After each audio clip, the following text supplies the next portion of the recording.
Hey guys, I'm Johnny. And I'm Kaylin. And we're both from Hangtime Horror. And we've also got two special guests with us today. So to the left of me, we've got Archie. And maybe if you can see her there, there's Lily. They're going to probably be throughout the whole video. So if you hear any snorting, it's probably the pugs behind us. So anyway, past Friday, we went to Zip World to do their first ever event, which was the Monsters of the Mine. Which was an interesting event, and we're going to get into that now about what we liked and maybe things they can improve on in the future. So what have they got to offer there? So they've got plenty of activities. So we took on the Cursed Climber. All suited and booted. So which is a kind of like a treetops, would you say kind of like not abseiling? No, it's like a treetops obstacle course. Yes, treetop obstacle course. So that's the tallest of its kind in the UK. So we took on that first. And let's just say I was shaking like a leaf throughout it.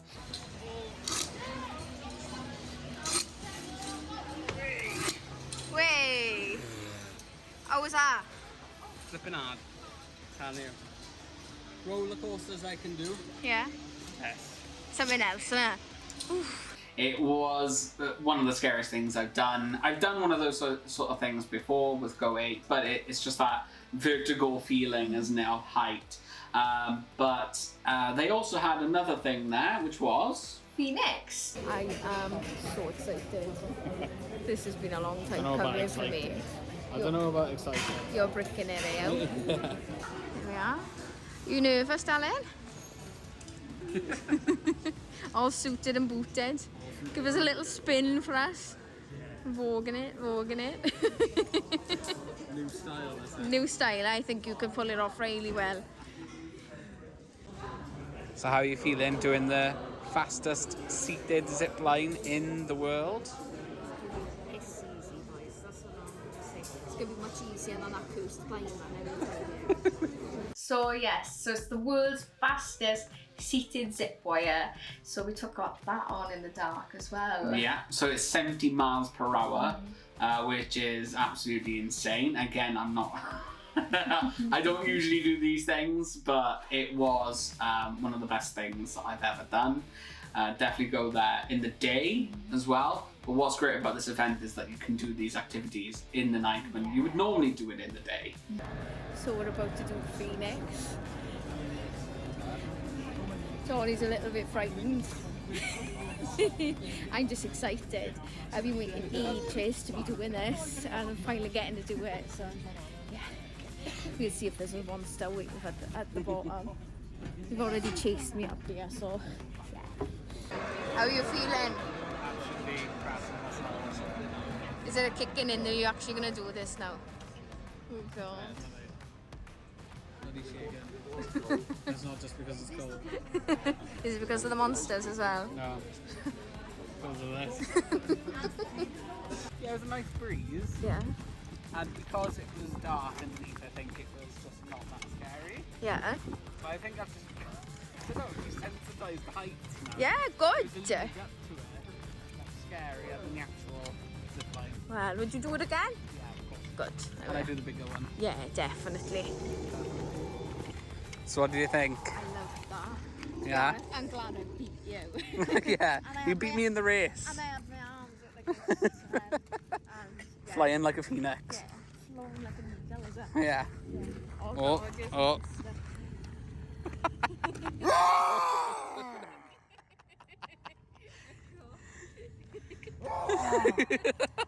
for the end.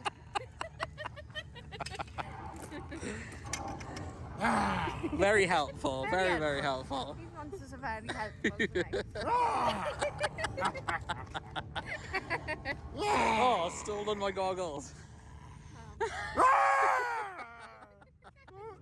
Oh, very fashionable. So is there anything that you want to point out that's really good about the event? Straight off the bat, the lighting is phenomenal. the way they've lit up these activities at night time, I don't know, there's that extra eeriness and that extra spookiness about going on to these attractions, I think. Definitely. Especially, I think the Cursed Climber, there was lots of fog, and when we were on it as well, it felt like we were really high up in the clouds because you can't really see what's below you, sorts, because of all the fog, really. Yeah. I have to agree with that point. The lighting packages that they've got there are brilliant, and it really sets the mood and the tone of what the event is going to be like. Now, keeping in mind, this is an event that's just like a scare event. It's more of a Halloween sort of presentation in a way, isn't it? Like, you can bring your kids. It's like no age gap or anything like that. Yeah, don't expect like really intense thrills, except for obviously on the actual attractions themselves. But yeah, the actors and things as well, I feel like it could be child friendly. Yeah, so we've got to mention that anyway, that there are actors that do run around and interact with you in many different ways. Basically, since you arrive at the car park all the way up until basically you leave.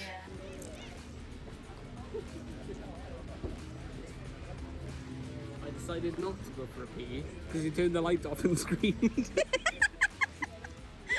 There are actors throughout the evening, but we will get to some of the things that I am not a fan of in regards to the actors later on in the video. But for now, we're going to stick with some of the stuff that we like. So building on top of that, with the actors, what would you say was great about them? Oh, definitely their masks. Yeah? Their costumes were phenomenal. You could tell as it would put a lot of time and effort into the way that they looked. I mean, they really were monsters of the mind, really. Because they didn't just have like the masks. The masks moved with their mouths. It was brilliant. But not only that, the costumes they were wearing. Yeah, they looked as if they come from the mines. They were like kind of like a Himalayan kind of look. Yeah, it was like fluffy on the inside and like grey and really rugged. Yeah, rugged. It's like they'd come out of the mine, and that I thought was absolutely brilliant. I also like the fact that they'd utilised the mines themselves. I mean, you know, the Welsh, especially seeing as it's in Aberdare, you know, we are known for our mining histories. And it's based on a slate mine, you said, isn't it? Yeah, I think it's a slate mine. I think there's a slate mine around there, and that's where they got the idea from, I'm guessing. Is that these monsters have escaped out of this mine and they're wreaking havoc on Zip World, do you know what I mean? So building off of that, I think we should talk about some of the stuff that the staff were really good at, and they made sure you were all right. So I'll let you tell that story. Yeah, so I had a little bit of an accident on the Cursed Climber. To say the least, it is cursed. So I thought you'd be the one having issues, to be honest. So there was a particular obstacle that I just simply couldn't get my balance on, and I was stranded there for about 10-15 minutes, would you say? And I was just dangling there. And I just couldn't get back up. She'd accepted her fate. Yeah, I'd accepted my fate. I clearly don't have upper body strength because the lady tried helping me up and I just couldn't pull myself up. So I was emergency airlifted almost by this lady. Bless her. She worked really hard, to be fair. She made sure that you were all right. But that wasn't the only accident that happened on the Cursed Climber. It really was cursed for you. It really was. So on our way down, I tripped on the stairs, and you may have seen on our social medias, I sprained my ankle a few weeks back, and I've not been quite right with my balance ever since. So taking on a challenge like this wasn't exactly the best idea, I don't think. But one of the staff members noticed I tripped, and obviously they asked me if I was okay. They took my details and they said they'd call me in a couple of days' time to see how I'm feeling, which is, you know, I played it off as it's super simple, like, no, I'm fine, you know, I'll see how it is in a bit. But later on, when we took on Phoenix, the same staff member noticed me and asked how my ankle was again, which is really nice. And keeping in mind there were like over 300 people there, and for him to remember Llyn, I know she's got pink hair and it's easy to remember. It's a bit obvious. But yeah, it is nice of him to do that. But talking about health and safety, even though they were great in that regard, there was one thing that really, really bothered me throughout the whole event, and we're going to get into a bit of the things that they should improve on next year. And one of the things is, we know from going to scare events, screen parks, fright nights, Scarefest, that they always warn you, right, actors may touch you, You can't touch but you them. can't touch them. And the problem is that when you arrive, the actors are already in the car park. So they would open cars and they would interact with you in the car park. So really, this is a problem because they didn't have anybody to read health and safety rules and say that the actors would touch you, because the wrong person will get touched and that actor will get hit or punched or thrown to the floor, whatever. It's just your reaction, isn't it? Fight or flight.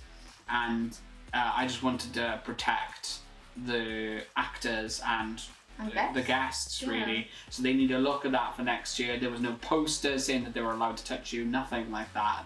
So they need to look at that because it is a health and safety risk. So something that they may have done though was include it in maybe the waivers or some of their social media posts, but I think they need to do it a little bit more, you know, in your face on the day, and maybe a little bit more on social media, just because, you know, as scare attraction enthusiasts, that we know, you know, assaults can really happen. We've seen it firsthand. So for both the monster's sake and the guest's sake, really. So One of the things that maybe you were impressed with, because you love your food and drink, obviously. Obviously, I'm a little bit of a foodie, was the fact that they had themed foods. So they had both cocktails and mocktails, which we tried. We tried the mocktails. We're not too much drinkers. No. We do like a treat now and then, but we did notice a lot of themed foods as well, and I think they were fairly decently priced. What was it called? Witch's Brew, was there? No? Yeah, I had a witch's brew and you had hocus pocus. Hocus Pocus. Both based, obviously, on witches. And they were very tasty. Yeah, they're very tasty. I kind of wanted to go up for another one, to be honest. Yeah. And I was kind of glad that I'd actually gotten the chance to try them out, to be honest. And I'll definitely be trying them next year if we do come back. You're fancying them as soon as you saw them on social media. Yes, I did. So, you've got Hocus Pocus. Let's have a look. Look how mank it is. It looks... Ooh, it looks really gross. But it tastes lovely. So yeah, it's a kind of mocktail. We typically don't like to drink alcohol, do we? But we do like to have a treat now and again. Yeah. Got two. And I've got Witch's Brew. I mean, look at the colouring on that.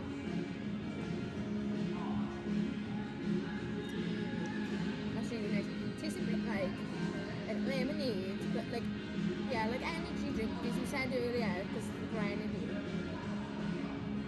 I'd have this again. Is something that jumps out to you as being something they can improve in the future? So even though they had ambient music around the whole venue, I feel like it was lacking with actual music. They had a fire breather, fire dancer there this year, and I feel like there wasn't much atmosphere. No. She was kind of put off into a corner and she was doing it really, you know, beautifully, don't get me wrong. Yeah. But I think that could have been, you know, amped up a little bit with some rock music or something like epic.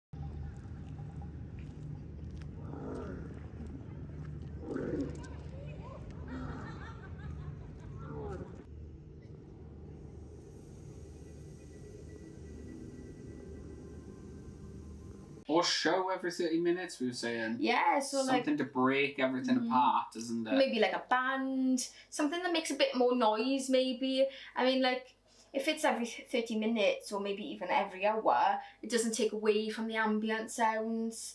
So yeah, because there were ambient noises of the monsters and like crackling and stuff like that. Brilliant, but it needs some sort of atmosphere, music. And when we went to Fury Avon, that's all it was music and stuff happening. Yeah. Whereas this felt a lot more quiet. And now you could say that's quite intimate, but I don't know, it just didn't...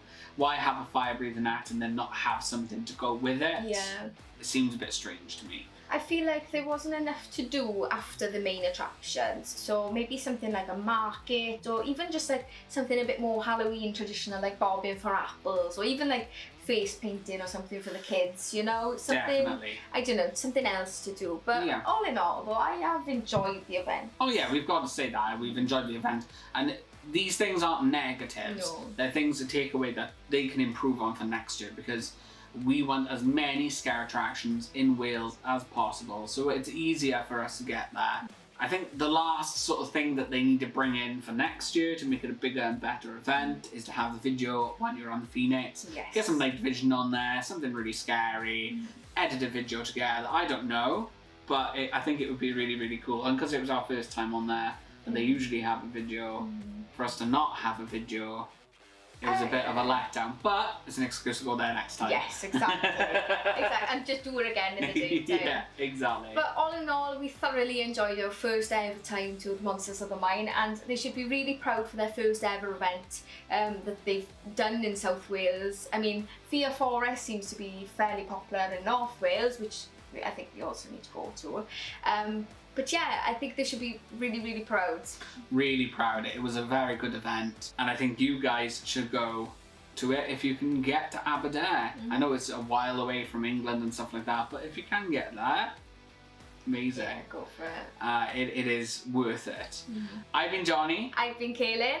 and remember, Stay spooky. woo!